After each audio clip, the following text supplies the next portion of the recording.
नमस्कार, मैं हूं आपके साथ अतुल प्रताप सिंह और आप देख रहे हैं प्रदेश का सबसे भरोसेमंद news channel India news Uttar Pradesh Uttarakhand. Kanpur मामले को लेकर अब सीएम सख्त हो गए। सीएम योगी की सख्ती का असर भी दिख रहा। ऐसे में सीएम योगी आदित्यनाथ ने डीजीपी को तलब भी किया और कानपुर मामले में अब तक हुई कार्रवाई को लेकर उन्होंने अपडेट ली और आगे भी लगातार अपडेट देने को कहा। इस दौरान विकास दुबे की गिरफ्तारी को लेकर भी डीजीपी से सीएम योगी ने अपडेट मांगी और सीएम योगी आदित्यनाथ ने डीजीपी हितेश चंद्र अवस्थी को निर्देश दिया कि सभी अपराधियों की अब नए सिरे से लिस्ट बनाई जाए। एक बार फिर से यूपी में ऑपरेशन क्लीन चलाया जाए। वहीं डीजीपी को साफ निर्देश दिए गए हैं कि राजनीतिक दलों के संरक्षण में रह रहे अपराधियों को किसी कीमत पर बख्शा न जाए। आपको बता दें कि विकास दुबे के बारे में जांच के दौरान जो बात निकलकर सामने आई उसमें उससे कई दलों का संरक्षण प्राप्त है, इसका जिक्र है। उसमें बीजेपी तक भी शामिल है। इसको लेकर सीएम योगी आदित्यनाथ ने फिलहाल नाराजगी भी दिखाई और सख्ती भी दिखाई। हमारे साथ मेहमान जब जुड़ेंगे तो हम चर्चा इसी पर करेंगे कि ऑपरेशन क्लीन एक बार फिर से यूपी इसके लिए तैयार हो जाए, क्योंकि सीएम ने आदेश दे दिए हैं और मौजूदा दौर में चर्चा यही हो रही है कि एक समय में श्री प्रकाश शुक्ला का कुछ ऐसा ही कहर या फिर यही अंदाज होता था पुलिस वालों के सामने, या पुलिस के लिए वो चुनौती ऐसे ही बनकर उभरा था और फिर उसका अंत कैसे किया गया था, बाकायदा एक टीम गठित करके। उस टीम का हिस्सा रहे राजेश कुमार पांडे साहब, जो कि बरेली रेंज के मौजूदा डीआईजी है। वो हमारे साथ जब जुड़ेंगे तो उस दौर की रणनीति और आज के दौर की रणनीति के साथ नई चुनौती पर भी हम चर्चा करेंगे। बहरहाल हमारे साथ सूर्य कुमार शुक्ला साहब फिलहाल जुड़ चुके हैं, एक्स डीजी। बहुत स्वागत है सूर्य कुमार शुक्ला जी आपका।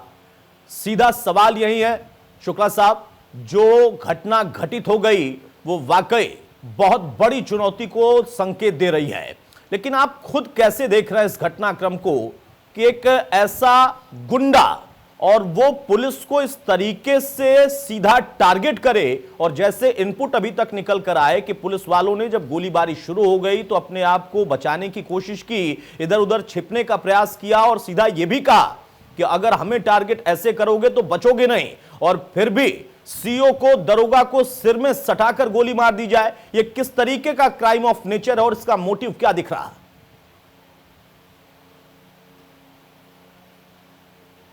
हाँ बिल्कुल भाई साहब, ये बहुत जघन्य अपराध है और सीधा ये पुलिस को और सरकार को चुनौती देने वाला काम है। इसमें किसी तरह की रियायत रत्ती भर नहीं की जानी चाहिए। ये अपराधी जो पुलिस को इस तरह से गोली मार सकते हैं, उनसे लड़ सकते हैं, तो अब आप कल्पना करिए कि समाज के बाकी लोगों के साथ क्या बर्ताव करते होंगे और क्या बर्ताव करते रहे हैं। ऐसे माफियों के लिए एक ही इलाज है कि उनकी सारी संपत्ति जब्त कर ली जाए जो उन्होंने अपराध के द्वारा अर्जित की है, और bullet for bullet is the reply for such criminals. इसको, और मुझे बड़ी खुशी है कि माननीय मुख्यमंत्री जी ने, डीजीपी साहब ने, सबने दृढ़ संकल्प दिखाया है और ये इसको एक माध्यम बनाया है। अब प्रदेश में कहीं कोई अपराधी, कहीं कोई माफिया साबित न बचने पावे, यही इसका एक सच्ची श्रद्धांजलि होगी उन पुलिस कर्मियों के लिए। मैं वो भी धन्यवाद देता हूं कि शासन ने 1-1 करोड़ रुपए दिया है इन लोगों को, उनके परिवारों के लिए जो शहीद हुए हैं। हमने भी संकल्प किया है कि अपने सूर्य सिविल क्लासेस के माध्यम से इनको निःशुल्क कैरियर कोचिंग कराकर इनको नौकरी दिलाएंगे, इनके आश्रितों को।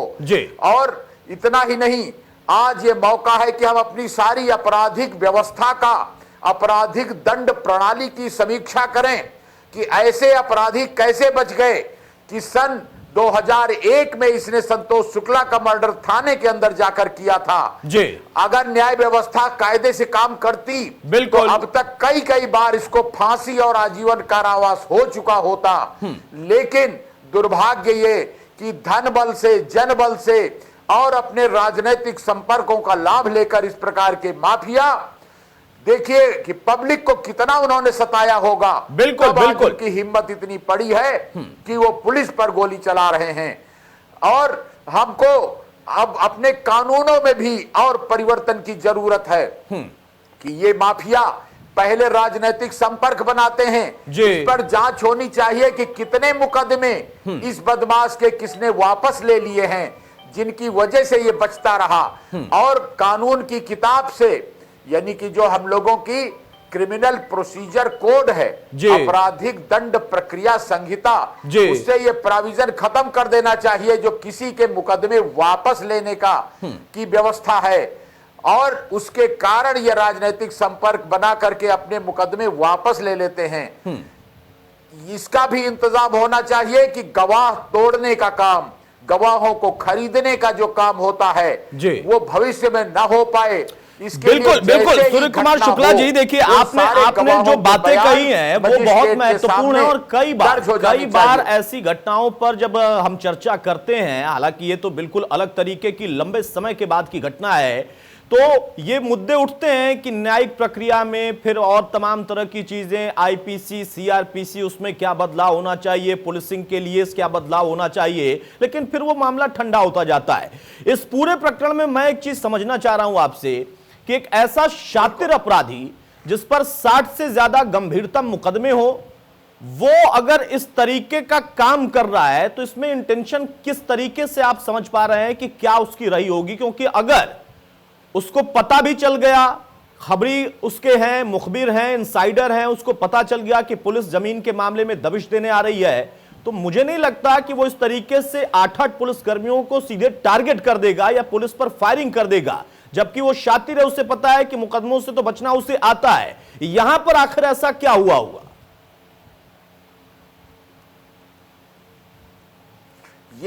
यही तो कह रहा हूं कि बड़े आश्चर्य की बात है, पुलिस को यही धोखा हुआ कि कभी सोचा नहीं था कि एक आदमी, एक राजनीतिक आदमी जो माफिया बन गया है और राजनीतिक हो गया है, जिला परिषद का चुनाव लड़ा है, जिसकी पत्नी स्वयं जिला परिषद सदस्य है, वो आदमी पुलिस को ऐसे गोलियां चलाएगा। ऐसे तो जंगल में रहने वाले डाकू, जिन लोगों ने, हम लोगों ने जालौन, झांसी और बांदा, इटावा, जहां जहां डकैतों से मोर्चा लिया है, कभी इस तरह गोलियां बदमाश नहीं चलाते थे। वो काम इस आदमी ने किया है। तो इसलिए इसके दुस्साहस का अंदाज आपको लग सकता है। और साथ ही ये बड़ा अच्छा मौका है, आंख खोलने वाली बात है। न्यायपालिका की भी आंख खुलनी चाहिए, सरकार की भी आंख खुलनी चाहिए। बिल्कुल, कैसे इस प्रकार के बदमाश माफिया सारी प्रक्रिया का फायदा उठा करके बचते रहते हैं, राजनीतिक संपर्कों का माध्यम उठा के अपने मुकदमे वापस करा लेते हैं और साथ ही उनका अपना रसूख हैं राजनीति में ऐसे लोगों की।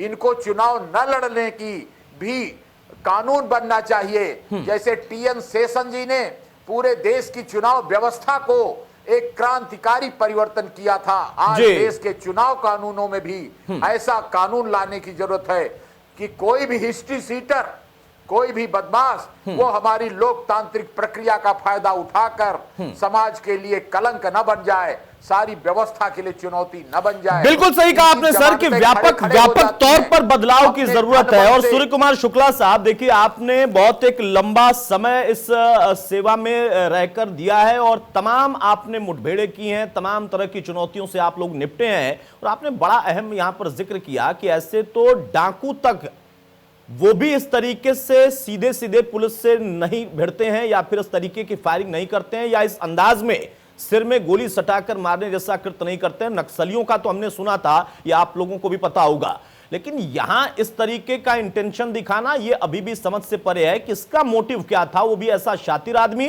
जिसको पता है कि मुकदमे से बचना कैसे है, गवाहों को तोड़ना कैसे है, गवाहों को खत्म करना कैसे है, वो पुलिस को सीधा निशाना बना रहा, तो उसका खुद का इंटेंशन क्या था। बहरहाल सूर्य कुमार शुक्ला जी हमारे साथ आप बने रहिए। राजेश कुमार पांडे साहब हमारे साथ जुड़ चुके हैं, डीआईजी बरेली रेंज के। बहुत स्वागत है राजेश जी आपका। सूर्य कुमार शुक्ला साहब जो बता रहे थे राजेश जी कि एक बहुत व्यापक बदलाव की जरूरत है न्यायिक प्रक्रिया में या फिर सीआरपीसी से क्या व्यवस्थाएं हटानी, ये सारी चीजें हैं। अब ये कब तक हो पाएगा ये तो दूरगामी है, लेकिन मौजूदा दौर में मुख्यमंत्री ने 2 काम तो बोल दिया। एक का असर दिख गया, मकान ध्वस्त हो गया और वहां पर जो गाड़ियां कल तक तनकर खड़ी थी वो पूरी तरह से डैमेज कर दी गई। लेकिन पूरे सिस्टम को, जो ये अपराधियों का सिस्टम है, इसको डैमेज करने का भी निर्देश आ चुका है। नए सिरे से सूची बनाएं और सबको सबक सिखाएं।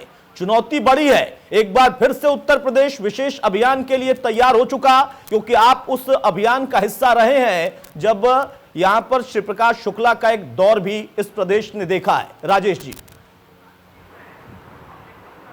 जी नमस्कार जी। मैं सबसे पहले मैं अपने डीजी साहब श्री सूर्य कुमार साहब को जय हिंद करता हूं जी, और अपने उन शहीदों को श्रद्धांजलि अर्पित करता हूं जिन्होंने कल एक बहुत ही साहसिक मुठभेड़ में अपनी जान गंवाई। अपने श्रद्धा सुमन अर्पित करता हूं जी। और उन्होंने जो भी ईश्वर उनकी आत्मा को शांति प्रदान करे। जी। मैं आपको बता दूं कि सर जो बात कह रहे थे बिल्कुल सही कह रहे थे। बदलाव तो देखिए सतत प्रक्रिया है और बदलाव होता रहेगा, होता रहा है, होता रहेगा, समय और जरूरत के हिसाब से बदलता रहेगा। जी।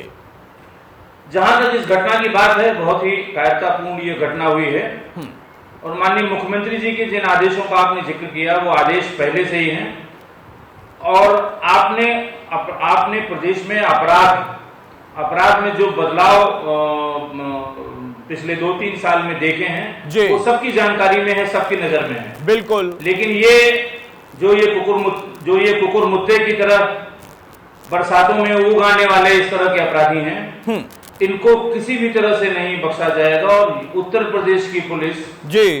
प्रदेश पुलिस यह काम करने में सक्षम है। समय समय पर चाहे वो डकैती में पुराने छविराम गैंग से ले लीजिए, निर्भय गुजर से, जदुआ से, बड़े बड़े अपराधी आए, थोड़े समय के लिए ये कुकुर मुत्ते की तरह उगते हैं, लेकिन उत्तर प्रदेश पुलिस ने इन सब का सफाया किया है और ये जो भी चुनौती है इसको सहर्ष स्वीकार करती है पुलिस, इनका भी सफाया होगा।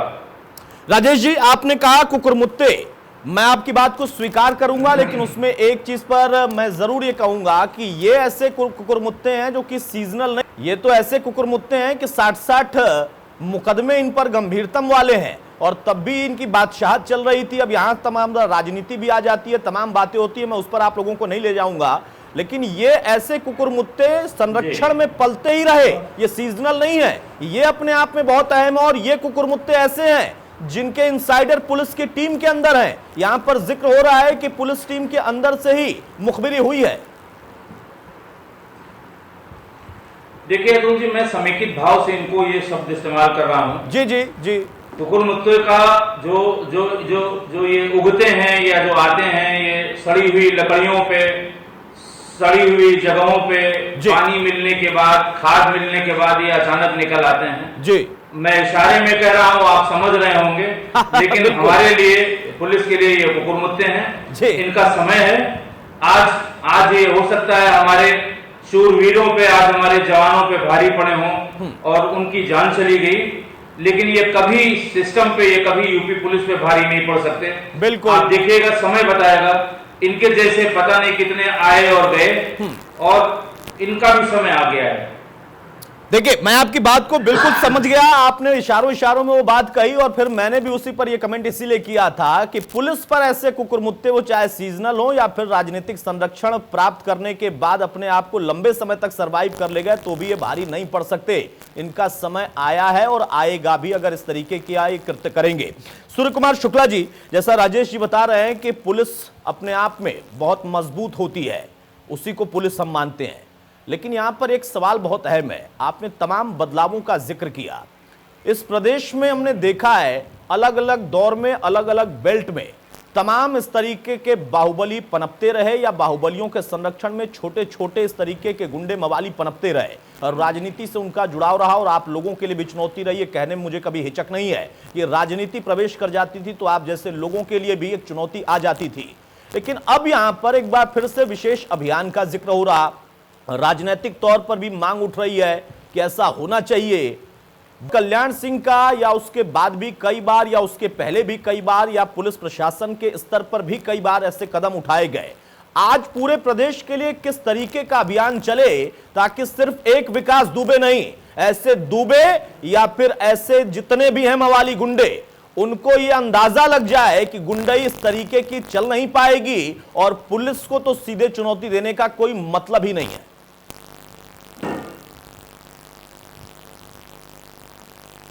हाँ बिल्कुल, आपने बिल्कुल सही बात कही है कि हमें एक एक व्यक्ति का इलाज नहीं करना चाहिए।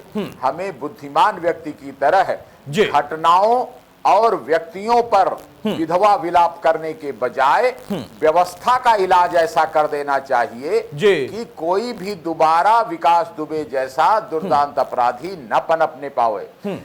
आप हमसे पूछ रहे थे कि उसका मारने का क्या इंटेंशन था। जी और मैं आपको जानकारी देना चाहता हूं कि कानपुर के एडीजी प्रशांत कुमार ने पहले ही ये जांच आदेशित कर दी है कि किन परिस्थितियों में उस बदमाश ने गोली मारी, क्या कारण थे।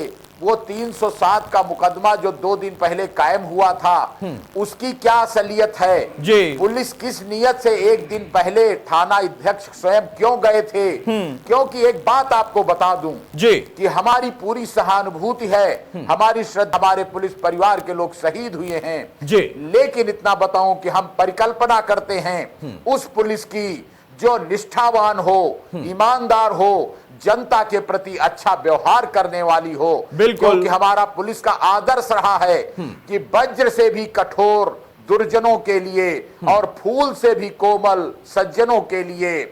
तो हमारी पुलिस किसी पर झूठा मुकदमा न लगावे, हमारी पुलिस किसी को गलत न फंसावे, किसी से घूस लेने की जुर्रत न करे। तो हमें जब अच्छी पुलिस देंगे कि एरिया में पुलिस के अधिकारी निकलें तो उनका सम्मान हो, लोग उनसे उपकृत महसूस करें। किन परिस्थितियों में ये गोली चलाने की घटना हुई, एडीजी कानपुर ने आदेश किया है। मैं स्वागत करता हूं कि उस जांच का, उसके माध्यम से वो निष्कर्ष निकाले जाने चाहिए कि भविष्य में कोई विकास बिकरू जैसा आदमी न निकले।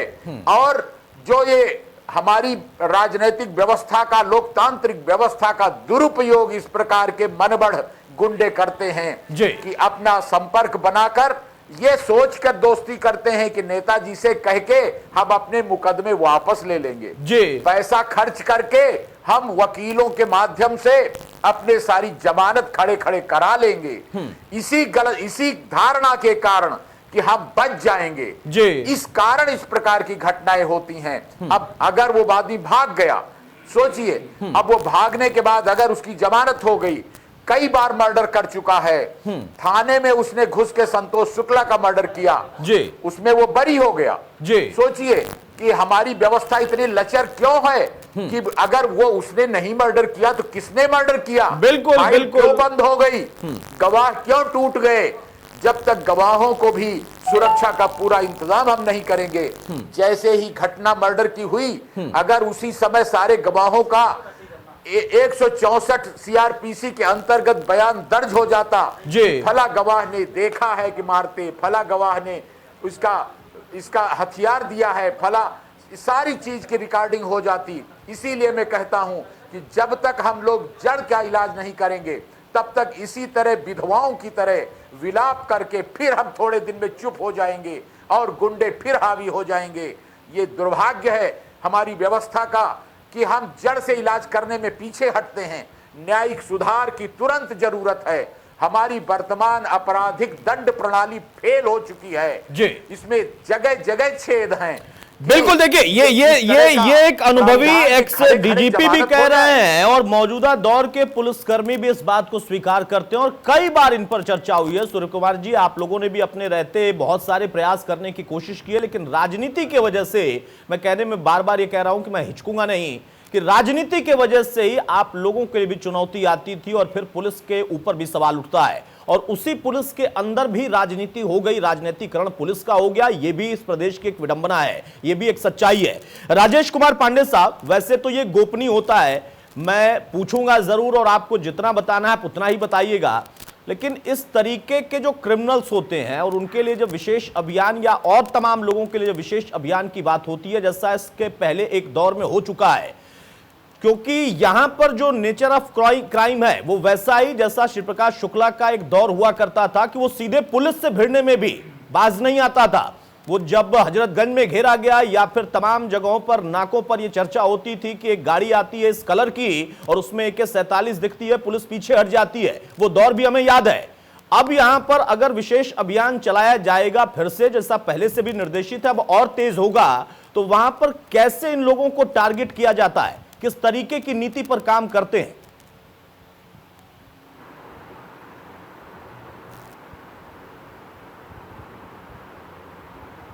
राजेश जी। जी अतुल जी, मैंने आपकी पूरी बात समझ ली है जी। देखिए, मैंने आपको पहले ही बताया जी कि ये इस तरह के दौर आते रहे हैं। देखिए, वो दौर था जब इंटरनेट नहीं थे, मोबाइल फोन नहीं थे जी, आपके पास जो ये एंड्रॉयड फोन है ये नहीं थे, बिल्कुल, ये सिर्फ लैंडलाइन फोन हुआ करते थे। उस समय भी छोटी सी टीम ने पीछा करके और उसको उसके अंजाम तक पहुंचाया गया था। जी, आपने बिल्कुल सही कहा कि वो कल्याण सिंह जी का दौर था, वो हमारे मुख्यमंत्री थे उस समय, और वही दौर आया है। और क्रिमिनल्स के विरुद्ध कार्रवाई करने में किसी को कोई रोक नहीं है, पूरी फ्रीडम है जी, पूरी फ्रीडम है। अब हमारे लिए और आसान है। अब मोबाइल का दौर है, इंटरनेट का दौर है, सीसीटीवी का दौर है, और अब हमसे बच के कोई नहीं जा सकता है जी। मैं आपको विश्वास दिलाता हूं, मैं इसी पुलिस बल का एक अंग हूं जी, मेरा इसी में बहुत एक्सपीरियंस है जी। मैं आपको विश्वास दिलाता हूं कि जिन्होंने भी ये किया है, जो भी ये इसके लिए जिम्मेदार हैं जी, उनको उनके अंजाम तक पहुंचाएगी यही पुलिस। जी, बिल्कुल सर, मुझे व्यक्तिगत तौर पर पूरा भरोसा हमारी पुलिस पर भी है, और आप लोगों ने पहले भी ऐसे तमाम छुटभइये गुंडे हों या बड़े बड़े इस तरीके के मनबड़ हों, उनको सबक भी सिखाया है। लेकिन राजनीति जब आती है तो कई बार आप लोगों को भी मुश्किल आती है। मुझे कहने में ये फिर से हिचक नहीं है, लेकिन आपने कहा कि वो भी एक दौर था और उस वक्त भी एक नेतृत्व था, ये भी एक दौर है, इस वक्त भी एक अच्छा नेतृत्व है, और वही मांग बाकी अन्य दल भी कर रहे हैं कि चलिए यही मौका है, आपके हाथ मौका है, आप ही इसको करके दिखाइए। बहरहाल बहुत शुक्रिया